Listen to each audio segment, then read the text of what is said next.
جنید صاحب حیدرآباد انڈیا سے پوچھتے ہیں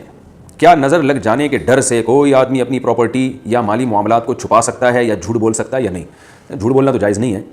البتہ نظر لگنے کے خوف سے آپ اپنی پراپرٹی اگر چھپاتے ہیں، دیکھیں نظر لگنے کا خطرہ اس کو ہوتا ہے جو ایک دم غریب تھا، یعنی غریب تھا ایک دم، اس کے پاس اچانک ایسا پیسہ آ گیا کہ جس کی کسی کو توقع ہی نہیں تھی،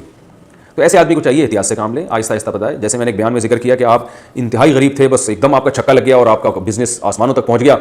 تو آج ایک دم سے آپ سائیکل سے لینڈ کروزر پہ آ گئے تو نظر لگنے کا خطرہ ہے، تو اس میں بہتر یہ کہ پہلے سائیکل سے آپ پرانی سی کوئی پھٹی جیسی موٹر سائیکل لیں، 10-15 دن وہ چلائیں، جب لوگ اس کے عادی ہو جائیں تو پھر آپ تھوڑی اچھی بائک پہ آ جائیں، پھر تھوڑا رکشے پہ آ جائیں، پھر رکشے سے تھوڑا سا ایک پرانی ایف ایس لے لیں،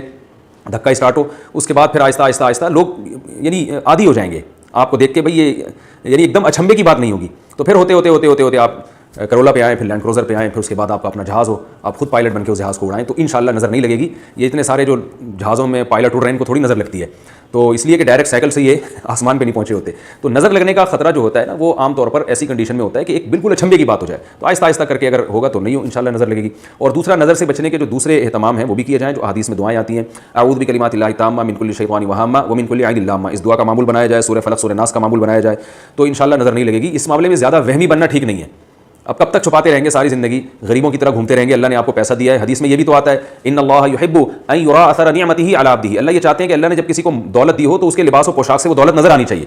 اللہ نے جب آپ کو پیسہ دیا ہے تو آپ کا لائف اسٹائل ایسا ہی ہونا چاہیے جیسے پیسے والوں کا ہوتا ہے، کیونکہ یہ نعمت کی ناشکری ہے کہ پیسہ دیا اور آپ غریبوں کی طرح رہ رہے ہیں صرف اس لیے کہ نظر نہ لگ جائے۔ لینڈ کروزر کے پیسے ہیں آپ کے پاس، آپ پھٹپٹی لے کے گھوم رہے ہیں، نظر نہ لگ جائے، تو نظر لگ کے یہی ہوگا نا،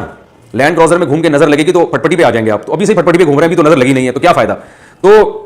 اس لیے اس میں نارمل رہنا چاہیے۔ ہاں ایک دم سے اپنی کسی نعمت کو بیان کرنا اور اچھالنا یہ بہرحال غلط ہے، بلکہ اس میں علماء کہتے ہیں اپنی نظر بھی لگنے کا خطرہ ہوتا ہے انسان کو، تو آہستہ آہستہ آہستہ آہستہ نارمل لائف میں آئیں تو انشاءاللہ کچھ بھی نہیں لگے گا آپ کو۔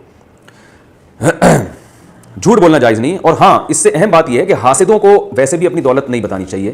جو جیلسی ہوتے ہیں وہ پھر نقصان پہنچانے میں لگ جاتے ہیں۔ سورہ فلق میں ہے نا، قل اعوذ برب الفلق من شر ما خلق ومن شر غاسق اذا وقب ومن شر النفاثات في العقد ومن شر حاسد اذا حسد، اے اللہ میں پناہ مانگتا ہوں ان لوگوں کی جو حسد کرنے والے ہیں، جب وہ حسد کرنے لگیں تو وہ بہت نقصان پہنچاتے ہیں، تو حاسدین کے سامنے اپنی نعمت کو بہت زیادہ کھلے ڈلے انداز میں بیان نہیں کرنا چاہیے۔